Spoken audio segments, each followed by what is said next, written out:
Maximize your wealth now. Yes, in business, finance, family, and lifestyle. Think about it. As a certified financial educator, my whole goal for this program originally was to bring business and finance together with spiritual principles and universal laws. And all of it needs to come from the heart. Got it? Maximize your wealth now. Absolutely. Yes! Welcome back to Maximize Your Wealth Now in business, finance, family, and lifestyle. And today is going to be awesome. You're going to love this today because we are talking about Tantra. And we have Monica Sawyer with us, and she's got some amazing insights on how we can utilize Tantra to change our lives and create bliss. Isn't that awesome? It's beyond awesome. I can't wait to hear all about Tantra energy. Yes. Oh my gosh. And we also have joining us Neil Sperling. He has met every high roller on the planet. Okay, I don't want to back up, not really.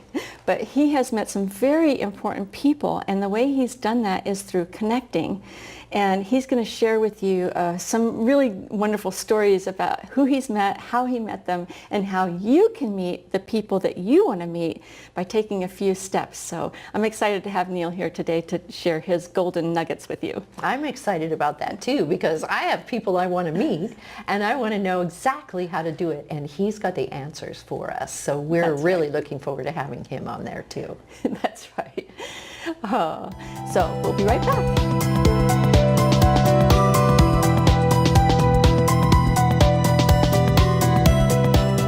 Monica Sawyer has been coaching executives in the Silicon Valley for over 10 years. Her unique approach to leadership has helped clients from artists and solopreneurs to high-tech startup CEOs discover their own personal leadership style and create a whole new sense of power, energy, and excitement about their businesses and their lives. She loves the power, playfulness, and daring of using Tantra to make us all our very best selves. Monica teaches how to understand your own innate energetic makeup for improving communications, creating more fulfilling relationships, and being a more effective leader in all areas of life. She is a speaker and author, and you can find out more about her teachings in her celebrated book, Choose Bliss. Hi everyone, and welcome back to the set. We are so excited because we have Monica with us today, and she is going to share about Tantra. So I really want you to perk up your ears and listen to what she has to say because her information is going to change your life. We're so happy you're here with us, Monica. Thank you. I'm really excited to be here. Well, I want you to start off right away and tell us how it is that you got started with this secret technique for energy. Okay. So I was born in Middle America, and I was the only non-white person in my town. And so I got tormented and teased and bullied incessantly. So by the time I was in high school, I was tired. I was tired of getting beat up, and I was tired of not having any control over my life. And so I just decided this was it. It was time for me to just move forward. I needed a change and I needed it now. So I started to search. And then in my sophomore year in high school, the summer after that, I found the book Think and Grow Rich by Napoleon Hill. Have you read this book? Yes, yeah. I have. There's everybody I know that's doing anything has read that. Right? It was a game changer, right? Yes. And so he interviewed 500 successful millionaires to find out what they had done to be successful. And one of the things that he found is that without an exception, every successful person practiced the principles of sexual transmutation, which he covers in chapter 11. So now just think about this, right? I'm a 16-year-old girl and I'm like, sex? Really? Ooh, that's cool. Sex and success? That's even cooler. So I start to study, and I started reading books and started my own practice on my own without anybody else. And I want to be really, really clear here that this is not a sexual practice. A lot of people think of Tantra as sex. It's not a sexual practice. It's the utilization of sexual energy, which is a completely different thing. Right? As a matter of fact, if you have sex with the wrong person, it can completely muddle this energy, right? That happened to me. Right. I know exactly what you mean. Yeah, so like energetically, you don't want to muddle things. You want to be really, really careful because this is so powerful. Anyways, got back to school, I was in the 11th grade, and out of the blue, my peers nominated me to be class president and ran a campaign, and I won. And these are peers that didn't know anything about who I was just the year before. Wow. Okay, so wait a minute. So you learned about Tantra energy, and doing that, you went from being bullied and beat up to president of the class? Are you right? Whoa! Yeah, we have so much control. Like in our culture here, we really put a huge emphasis on the mind, and the mind is an amazing tool. And we do need to focus on that. However, it's not all that we are. We are an entire being, top to bottom, energetically, physically, and our mind and our spirit. From the age of 16, and I continue to practice and continue to use this with my clients, and have for over 30 years. And how is it working out for you with your clients? So my clients, it's really, this is really funny. So I have been an executive coach. And so normally we start with, regular executive coaching things. We're going to do time management and goal setting and blah, blah, blah. And then we discover... Surprise! Just so you know. And then we discover blocks. Like why are they hitting their own personal glass ceiling, right? And when we start to hit those blocks is when we start to talk about their energetics, their energetic blocks, their energetic power. Why are they not stepping in their own unique footprint of power that they were designed to be here for? And so that's how we use our energetics and Tantra to help them to step into that power. Now, up until recently, I haven't been calling it Tantra. I've been calling it chakra work and energy work, but gosh darn it, it's Tantra, and it's time we call it that because it's so much bigger than what anybody has ever believed it to be in this culture, and it's time we get it. It's time we get how powerful this is and that we can use this to magnetize what we want and to mobilize the people around us to make an impact and to have the lives that we dream of. That's so great. I mean, that's really brilliant, right? Yes. I mean, to use that energy. So I'm like dying to know, how do you get that energy to work for you? Okay, when we're talking about Tantra, the big thing about Tantra is that it's about sexual energy. Okay, so when we are aligning our chakras, which is the foundation of all Tantra work, you align your chakras, and we do a bunch of practices around that. And then once you're clean and unblocked and in your power, then you 10x it by juicing it with your sexual energy. So you're going to ignite it and harness it, and then you're going to pour it through all your chakras and your entire energetic system and your aura and everything. And that's when you become like the true leader that you were supposed to be. Wow. Yeah, baby. That's all I gotta say. And we don't have to have sex with someone else. I mean, No. As a matter of fact, most of the tantric practices have nothing to do with sex. so how come it's so prevalent here in the West? Because that's exciting. Sex sells, right? Everybody's like, oh, sexual energy. Let's talk about sex. It's really unfortunate, too, because when you're that open and you have these sort of weird ideas of what this is, that weird energy now enters your physical body, your energy field, and your auric field. And now that's what you're bringing out into the world. So if you're able to instead harness it yourself, activate it yourself, then you now have power over that rather than giving the power away. Okay, that makes me have another question. Yeah, tell me. Okay, so my next question would be, if we're taking all that sexual energy and we're blowing it through our chakras in our body, do we have some left if we do want to have sex with somebody? We do. And actually there are ways to maintain it. So as you study Tantra more, and then you do bring a partner into your practice. So I didn't have a partner in my practice for 10 years. But then once I brought him into my practice, there were things that I could do with him and on my own to maintain my energy, release my energy, spread my energy. Once you know how to control it, there's all sorts of cool things you can do with it. And here's the thing. It was given to us by our Maker. It doesn't disappear. You can scatter it, you can dissipate it by exploiting it and not using it properly. But if you start to learn how to ignite that, you will always have access to it on the drop of a dime, anytime you need it. Wow. I'm excited. Talk about power, right? Right?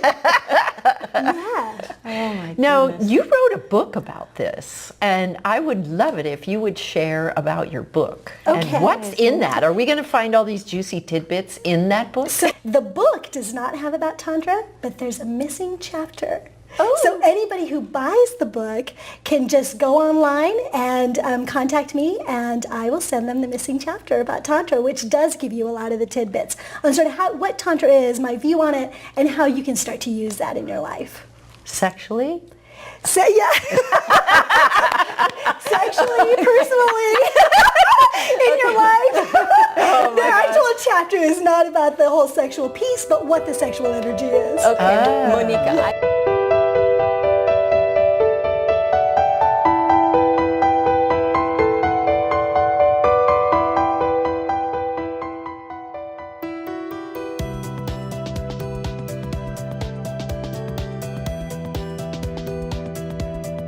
I'm curious to know, Lori, what was your biggest aha during the class? Figuring out how to say what I do in 4 to 5 words. This has been so exciting because now when I network and someone asks me what I do, I can say it so succinctly and very excited to the point that women say, I want to work with you. Oh, wow. Talk about change. You know, I'm a change agent here. And I tell you, I was resistant. And I did move forward and I did risk only because Charlene was so gentle and supportive for that process. I am so excited to be able to reach so many women now, whereas before it was one-on-one. And now I can reach the masses. The masses. Massive visibility for massive income, right? Yes. What could we take away to do today that would change the state of our energy? We might need that while we're on the set today. Yeah. So there's a couple of techniques I can give you. So first we can, and you can tell me which one you would like, because I'm not sure we'll have time for both.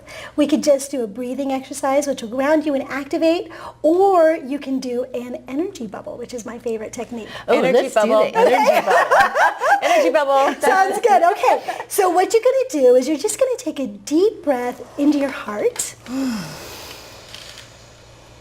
And just kind of imagine that there's a little green light in there and it's starting to sparkle as you breathe into that. And it gets bigger and bigger and it just fills your heart up. So take another deep breath and get that sparkly green heart energy going. And now, whoever you're with, look at them and then just sort of see the space around them. And you're going to want to set points around you to where you want the bubble to be. So for instance, in this situation, I would pick points behind you guys above and below, and then behind myself because I want to be included. And so you're setting up sort of this sacred space, okay? And then you're going to breathe into your heart, and you're going to send that energy out into the bubble and just fill it up. So you're going to it's as if you're breathing out of your heart and you're just filling up that bubble. And what's really fascinating about this is that when you do this, you find that it's like the rest of the world falls away. When you're having a conversation, it's just you and me. If you're in a meeting and you want a bunch of people to focus on you and there's other stuff going on around you, suddenly all that stuff falls away and everybody's focused on you. You know, so you can really fill that space with really good energy so people feel good, they're able to focus, and the rest of the world falls away. And it's super useful. It's useful in a boardroom, in a meeting, in your relationships, whether it's with your spouse or your children. In school, if you really want to focus, if you're in a class, you can set up that bubble with you and the teacher, and suddenly you are able to completely focus. So this is, I have to say, my favorite technique, and I use it all the time. Awesome. Did you do that with us before you sat? I did. I love did. Well, thank you so much for My the pleasure. Love Bubble experience. Yeah. That's pretty awesome. I really enjoyed it. Didn't you enjoy it? So now we know the answer, right? Mm-hmm. Yeah, really know great. the answer. Really great. I love being able to pull our energy and pull people into our energy field so that we get their attention and their love. That's exactly right. Wonderful. And that's what leadership really is, isn't it? Yes. It's about being able to be in your power and immobilize the people around you and make an impact so they feel you and they want to follow you and they enjoy what you're saying, right? Wow. Beautiful. So, Absolutely beautiful.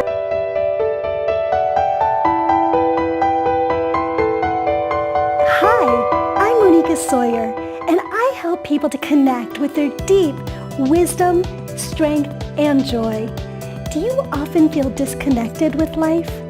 Things happen. That's life. But in my amazing new book, Choose Bliss, you'll learn 12 keys to help you to connect quickly with your inner wisdom and achieve emotional balance. Choose Bliss today. I promise it'll change your life forever.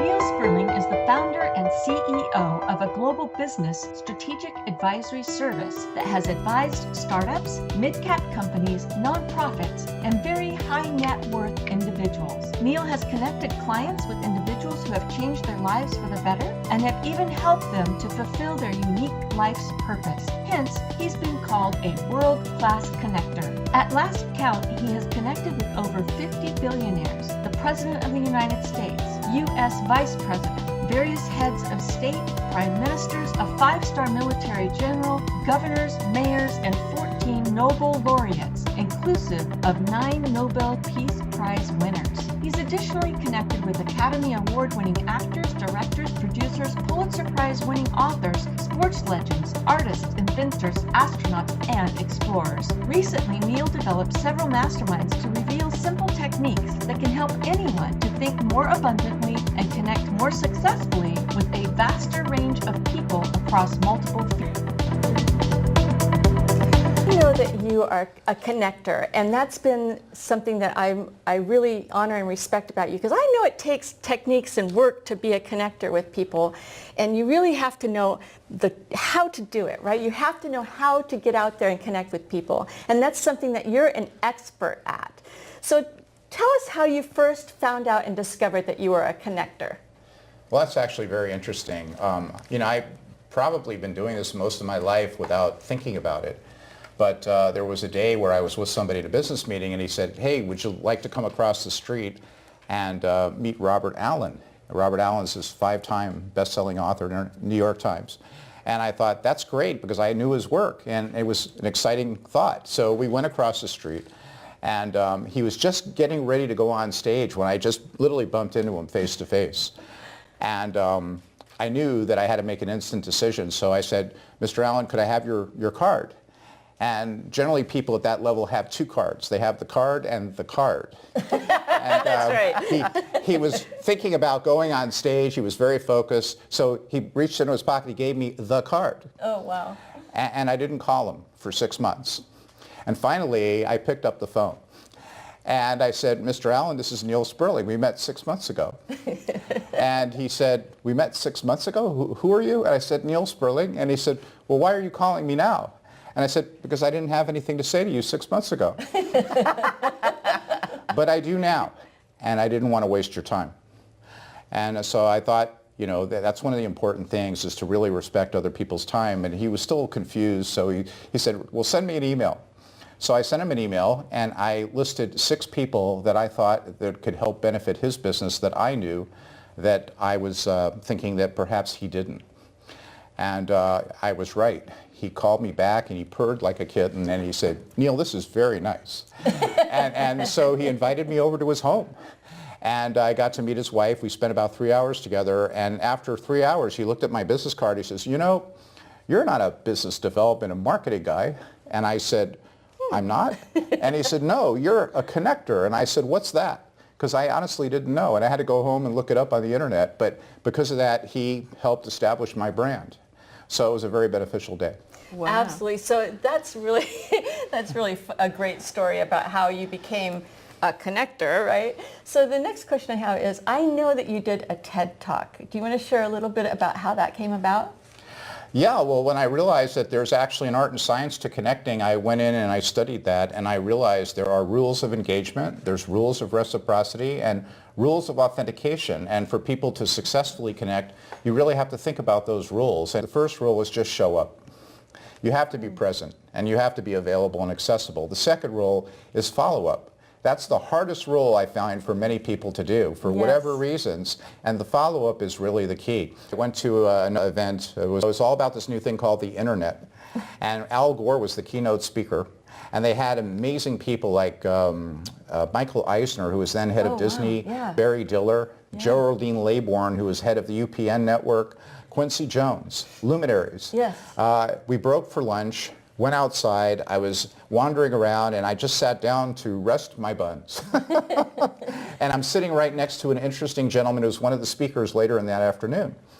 And I kept looking around for Michael Eisner. I was looking to connect with Michael Eisner, and he was sitting next to me. He said, what do you think? I was telling him, you know, I don't know much about this new thing called the internet, but what I do think is that if anyone is going to get involved with it, they'd want to do it through a medium that's comfortable, like brick and mortar stores, and they'd have some kind of coupons or incentives, and then through that they would like get involved with the internet, and then you give it to them for free for a while so they could test drive it, and then you sell them a subscription. And he looked at me and he said, well, that's exactly what we've been talking about doing.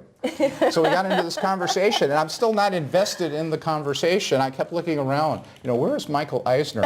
And the man I was sitting next to in this, I guess, polyester suit with this not very expensive looking tie was Steve Case, founder of AOL. Wow. And he had invited me to come look around, and I didn't follow up. And it's really not about your agenda. You need to be open and present to what's happening, and the universe will often show up when you least expect it. Oh, I love that. And I fully believe that with all my heart. You know, I think there's 4 rules of engagement. Is that right? 4 rules? There are 4. The first 2 are the show up and the follow up, and then the rest I teach in my course. But I find that basically it's all about the same concept, which is that you have to really think about, it's not only about common interests. Yes. You know, common interests bring people together, but I always counsel my clients and my students that common values, common perspective, and common personalities keep people together.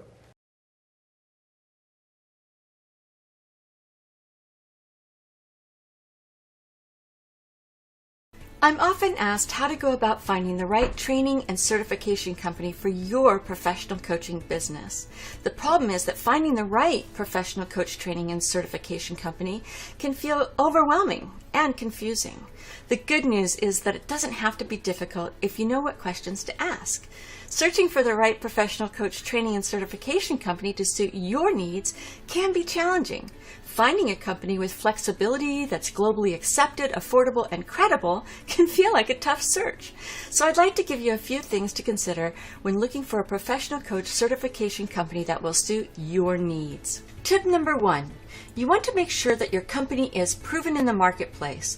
The reason we've trained over 6,000 professional coaches is because we teach a system of coaching. The coaching system is easy to learn and easy to implement. Tip number 2. You want to make sure you work with a company that is affordable.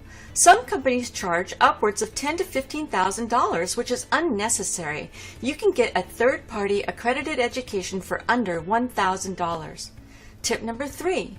You want to find a training that doesn't drag on for a year or even longer. You will benefit by jumping in and moving forward, and after all, coaching isn't difficult if you have the right training. At Wainwright Global Institute of Professional Coaching, we help individuals just like you who want to make a difference in the world become certified professional coaches with only 16 hours of live online training that's affordable and easily accessible. To learn more, simply go to lifecoachtrainingonline.com, where you can access our free ebook about 52 different coaching niches working miracles every day. Or call us at 800-711-4346. We're happy to help you determine the best professional coach training for your needs.